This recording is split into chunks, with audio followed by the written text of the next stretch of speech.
চমলক্ষ বন্ধুরা, দেখতে দেখতে লাফ পারতে পারতে দৌড় মারতে মারতে চলে আসলাম ট্রেনেরপুর থেকে ঈশ্বরদী জংশনে। আমাদের গন্তব্য হচ্ছে রূপপুর পারমাণবিক বিদ্যুৎ কেন্দ্র এবং ইলেকট্রোফোর্স।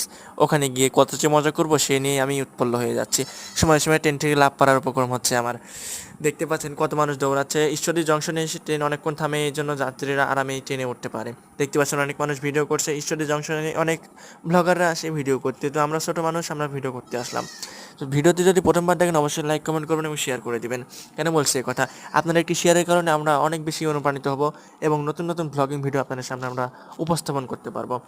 যদি চ্যানেলে নতুন হয়ে থাকেন অবশ্যই সাবস্ক্রাইব করবেন আর ভিডিওটি প্রচুর পরিমাণে শেয়ার করে দেবেন। কত জিনিস দেখা যাচ্ছে, কত রকম সুন্দর সুন্দর জিনিস আপনাকে দেখাচ্ছি। অসংখ্য সুন্দর সুন্দর মেয়ে রয়েছে এখানে, সেগুলো আপনারা দেখতে পাচ্ছেন। বন্ধুরা দেখেন কি জোর করে ওঠার চেষ্টা করছে। আমরা তো ছাদে উঠছিলাম, সেজন্য আমাদের টিকিটটা লাগেনি, কিন্তু আপনারা সবাই টিকিট কেটে নেবেন, যেহেতু ঈদের মৌসুমে আপনাকে জরিমানাও করতে পারে। জরিমানা করলে সমস্যা নেই, ঈদের মৌসুমে আপনাদের কাছে টাকা অনেক কিছু থাকে।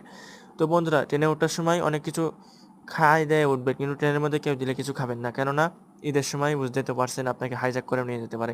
সবাই বজায় রাখবেন নিরাপত্তা। ধন্যবাদ।